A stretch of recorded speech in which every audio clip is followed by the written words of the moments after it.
All right, guys. So in this session, we will discuss about the Khalistan movement. Okay, so it basically advocates for a separate Sikh state in India, and it has been evolved significantly since its inception, and it extended beyond India to continue, the demand to even US and Canada, UK, and Germany, and it extended across these countries, and this expansion raises important questions about the underlying factors driving this movement. Because if it was a movement which was connected, or concentrated in a part of our country, then it can be, considered as a regional movement.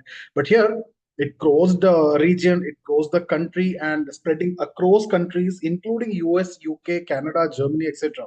So that is why it's something which we need to understand the intricacies behind this, and particularly it is crucial to understand why the demand for Khalistan re-emerges periodically in Punjab.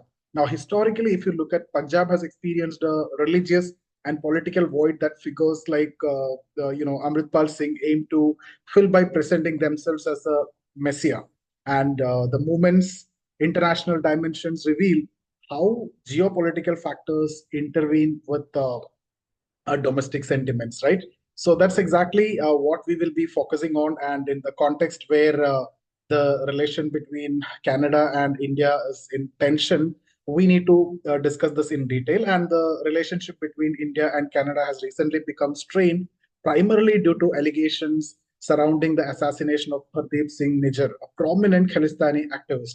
And the Canadian government has accused India of involvement in his murder, leading to diplomatic tensions. And we discussed that in yesterday's video also in detail. And India responded by recalling its diplomats from Canada and expressing concerns about the safety of its officials. And this diplomatic fallout highlights the intersection of international relations and internal issues related to the Khalistani movement, which showcase how geopolitical dynamics can influence local sentiments and activism. So this is what I'm telling again and again, something which is not localized, something which is not based on a particular region or a religion, right? It's spread across the countries now, and it involved big diplomatic tension also it created in Canada. Okay, so the relations are strained because of the situation. Now, if you look at the historical context, let me change the slide. Historical roots of this movement, if you look at, the Khalistani movement is critical, for understanding its current dynamics. For that, you need to have a very good idea about the historical context. And the idea of Sikh homeland can be traced back to the leadership of Sikh gurus, particularly Guru Gobind Singh Ji, right? And he emphasized the importance of community and resistance against oppression. So the establishment of Khalsa in 1699 marked a pivotal moment in the Sikh history, and that fostered a warrior ethos among Sikhs.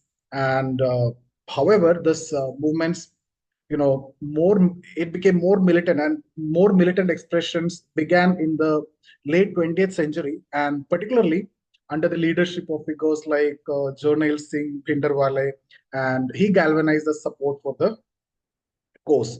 So these are again the historical context, because you need to have a very good idea about the historical context if you need to understand the present situation at any point of time. Now let's look at post-partition challenges and the rise of Khalistan demand. Okay, so after the British rule, aftermath of British rule and the partition of India in 1947, after independence, it created significant challenges for Sikhs in Punjab. Initially, Sikh leaders sought a greater autonomy within India, but as their aspirations were largely ignored in the initial years, the demand for Khalistan gained its momentum, and political marginalization and the perception of injustice further fueled the desire for a separate Sikh state. The complexities of Punjab demographic landscape, combined with historical grievances, contributed to the emergence of Khalistan demand in the late 20th century, and that actually culminated in violent confrontations and significant social unrest and the oppression of the movement, and bigger issues, and that led to bigger national issues also. So that's how it started, and then we need to discuss this slide now. That is the anti-Sikh riots and assassination of Indira Gandhi, Operation Blue Star. So how this movement even ended up, assassination of Prime Minister also. Okay, so you can see here, and one of the most significant event in the Khalistani movement was the Operation Blue Star in 1984, which basically aimed at removing Bhindranwale from the Golden Temple complex. And this military operation not only resulted in heavy casualties, but also deeply offended the Sikh community, their sentiments and emotions, and that led to widespread anger, resentment, and everything in the minds of the community. So Bhindranwale's subsequent assassination of Prime Minister Indira Gandhi by her Sikh bodyguard marked a turning point in this movement and inciting anti-Sikh riots across India and escalating the conflict between Indian states and the Sikh militants. So after the assassination, that created a massive anti-Sikh riot also across the country, and that also resulted in an escalating conflict between the Indian state and the Sikh militants also. Okay, now next slide, if you look at the militancy and the international support we need to discuss. So here, if you look at this, the rise of militancy in Punjab post this or during 1980s and then early 90s was marked by numerous violent incidents, including a lot of bombings and assassinations, and which further polarized the communities.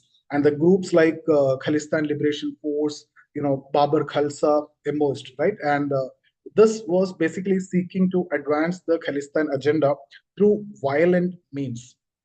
So they want to achieve this through the violent means. And these organizations basically received financial and logistic support from Sikh diaspora, particularly in Canada and UK, which has led to sustained, or strained also the international dimension to the movement. So the question is, how did it spread across the different countries like UK, US, and Canada, right? So that is what we were actually addressing. So when the movement got its a different turn when they wanted to achieve their vision even in the militant means and through violence.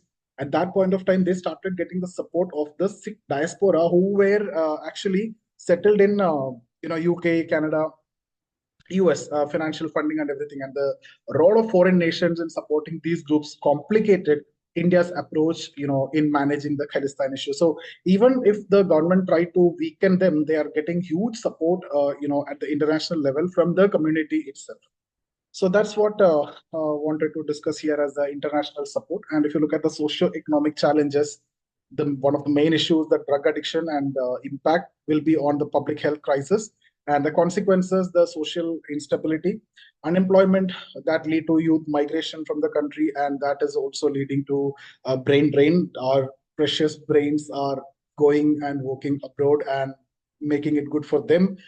Economic stagnation, and that lead to a lot of opportunity situations, lack of opportunities, and that eventually uh, lead to rise in discontentment among the masses. So if you want to discuss this in detail, what we can do is let's take up another slide where I would have covered this in detail now. So I'll go with the details. So the social and political discontentment in Punjab has persisted over the years, right? And with many young Sikhs feeling disconnected from the mainstream politics also, and they feel alienated. And because of this unemployment, they are migrating also. And the decline of the Shiromani Akali Dal, which historically represented the Sikh interest, has created a vacuum that new leaders like Amritpal Singh are attempting to fill. And his emergence as a prominent figure in the Khalistan movement echoes the past, drawing parallels to Bhindranwale's rise. And Singh's call for uniting Sikhs and advocating for armed resistance against perceived injustice reflects a growing trend among the younger Sikhs to seek, to revive the movement. So why the movement is getting revived, if you look at this, is actually the reason. And if you look at the recent years, we can also discuss about global diaspora role, international advocacy, diplomatic issues, and complex geopolitics. And that's the next slide is all about. So the recent years, the intersection of social issues such as drug addiction and unemployment has compounded the challenges facing Punjab, which we have already discussed in this slide. So uh, here, one of the major issue, that is the drug addiction and the unemployment, and the rise of drug abuse among the youth have created a lot of public health crisis, and the lack of job opportunities has driven many to seek better opportunities abroad, and that lead to brain drain. And the socio-economic backup has made the appeal of radical movements like Khalistan more attractive to the disillusioned youth. The youth have no idea what to do. They are already addicted with the drugs, and already unemployment issues is there, so no other options, and the government must address these underlying issues to mitigate the allure of separatist movement and to restore faith in the political institutions. And the international support for the Khalistan movement continues to be a critical influencing factor for its resurgence. So this is again a big issue, that a huge global diaspora, the Sikh community abroad, they maintain strong ties with Punjab even now, and you're getting a lot of support, and that is actually the reason for the resurgence of these movements again also. And nations like especially Canada, UK, have seen significant Sikh diaspora that maintains ties with Punjab and Khalistani cause. And activists in these countries often leverage their platform to advocate for Khalistan and framing it as a struggle for justice and self-determination.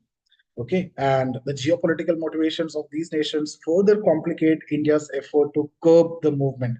So, as foreign governments may prioritize their diplomatic relations over addressing India's concerns, regarding separatism, but still the issue is bigger. And what the stand that Canada has also taken in the case of murder, and even openly accusing India for sponsoring that murder. Actually, now what we can conclude when we talk about the conclusion, we can also mention again briefly the historical context and the socio-political engagement, the geopolitical issues that we have, and inclusive dialogue and the solution part.